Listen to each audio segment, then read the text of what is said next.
23 मई 2025 पास्का का 5वां सप्ताह, शुक्रवार। पहला पाठ प्रेरित चरित अध्याय 15 पद संख्या 22 से 31। सारी कलीसिया की सहमति से प्रेरितों तथा पुरोहितों ने निश्चय किया कि हम में से कुछ लोगों को चुनकर पौलुस तथा बरनबास के साथ अंताख्या भेजा जाए।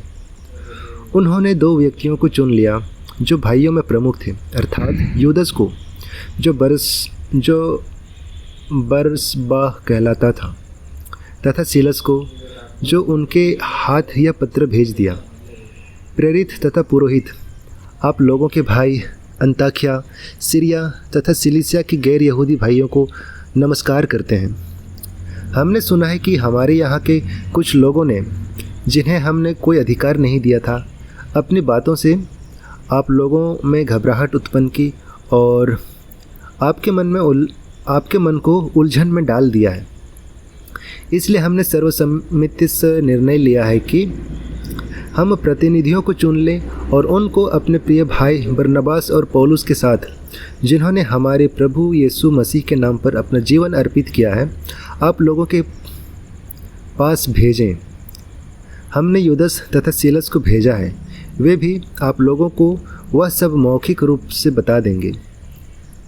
पवित्र आत्मा को और हमें यह उचित जान पड़ा है कि इन आवश्यक बातों के सिवा आप लोगों पर कोई और भार न डाला जाए।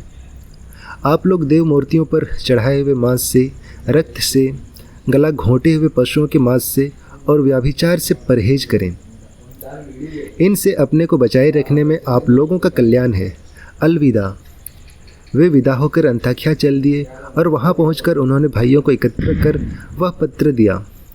पत्र की संत्वना पूर्ण बातें पढ़ने के बाद लोगों को बड़ा आनंद हुआ। यह प्रभु की वाणी है। ईश्वर को धन्यवाद। भजन। अनुवाक्य। हे प्रभु, मैं राष्ट्रों के बीच तुझे धन्य कहूँगा। हे ईश्वर, मेरा हृदय प्रस्तुत है मेरा हृदय। मैं गाते हुए तेरी स्तुति करूँगा। सारंगी और सितार बोल उठें। मैं प्रभात से पहले ही प्रभु की स्तुति करूँगा। अनुवाक्य। हे प्रभु, मैं राष्ट्रों के बीच तुझे धन्य कहूँगा। हे प्रभु, मैं राष्ट्रों के बीच तुझे धन्य कहूँगा। मैं देश विदेश में तेरा स्तुति गान करूँगा। आकाश के सदृश ऊंचा है तेरा प्रेम और तारामंडल के सदृश तेरी सत्य प्रतिज्ञता। हे ईश्वर, तू स्वर्ग से भी महान है। तेरी महिमा समस्त पृथ्वी में व्याप्त है। अनुवाक्य। हे प्रभु, मैं राष्ट्रों के बीच तुझे धन्य कहूँगा। जय घोष। हालेलुया। प्रभु कहते हैं, मैंने तुम्हें मित्र कहा है, क्योंकि मैंने अपने पिता से जो कुछ सुना है वह सब तुम्हें बता दिया है। हालेलुया। संत योहन के अनुसार आज का पवित्र सुसमाचार अध्याय 15 पद संख्या 12 से 17। यीशु ने अपने शिष्यों को यह कहा, यह मेरी आज्ञा है, मैंने जैसे तुम लोगों को प्यार किया है वैसे तुम भी एक दूसरे को प्यार करो। अपने मित्रों के लिए अपने प्राण अर्पित करने से बड़ा किसी का प्रेम नहीं है। यदि तुम लोग मेरी आज्ञाओं का पालन करते हो तो तुम मेरे मित्र हो। अब से मैं तुम्हें सेवक नहीं कहूँगा। सेवक नहीं जानता कि उसको स्वामी क्या करने वाला है। मैंने तुम्हें मित्र कहा है, क्योंकि मैंने अपने पिता से जो कुछ सुना है वह सब तुम्हें बता दिया है। तुमने मुझे नहीं चुना, बल्कि मैंने तुम्हें चुना और नियुक्त किया है, जिससे तुम जाकर फल उत्पन्न करो और तुम्हारा फल बना रहे। तब तुम मेरा नाम लेकर पिता से जो कुछ मांगोगे वह तुम्हें वही प्रदान करेगा। मैं तुम लोगों को यह आज्ञा देता हूँ, एक दूसरे को प्यार करो। यह हमारे प्रभु यीशु ख्रिस्त का सुसमाचार है। हे ख्रिस्त, तेरी स्तुति हो। तो आइए आज के इन पाठों पर हम मनन चिंतन करेंगे और इसे हम सुनेंगे फादर जॉनसन बी मरिया के द्वारा। और वो बताते हैं, आज प्रभु यीशु न केवल हमें नई आज्ञाएं देते हैं, बल्कि उस आज्ञा को समझाते भी हैं। पुराने व्यवस्थान में पिता ईश्वर ने इस्राएलियों को 10 आज्ञाएं दी थी।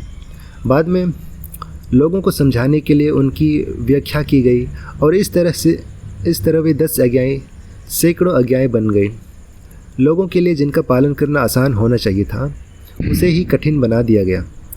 इसलिए पूछे जाने पर यीशु उन्हें सिर्फ 2 आज्ञाओं में समाहित कर देते हैं। इसे हम पढ़ सकते हैं मरकुस के सुसमाचार में अध्याय 12 उसके 29वें से 31वें पद पे। आज्ञाओं के उसी सार को आज प्रभु यीशु हमें एक नई आज्ञा के रूप में प्रदान करते हैं। इस आज्ञा के अनुसार इसका चरम है कि हमें दूसरों को इस हद प्यार करना है कि ज़रूरत पड़ने पर अपनी जान भी गंवानी पड़े तो पीछे नहीं हटना है। प्रभु यीशु ने स्वयं हमारे सामने खुद अपने प्राण न्यौछावर करके एक उदाहरण प्रस्तुत किया है। प्रभु यीशु के लिए ऐसा करना आसान नहीं था। ऐसे कई संत हुए हैं जिन्होंने न केवल प्रभु की इस आज्ञा का अक्षर से पालन किया बल्कि दूसरों के लिए अपने प्राण भी न्यौछावर किए। संत कोल्बी हमारे ही युग के संत हैं। फादर दमियन एक और उदाहरण है जिन्होंने कुष्ठ रोगियों के लिए अपने प्राण गंवाए। ऐसे संतों की एक लंबी लिस्ट बन जाएगी। मैं अपने जीवन में प्रभु की इस आज्ञा का किस हद तक पालन करता हूँ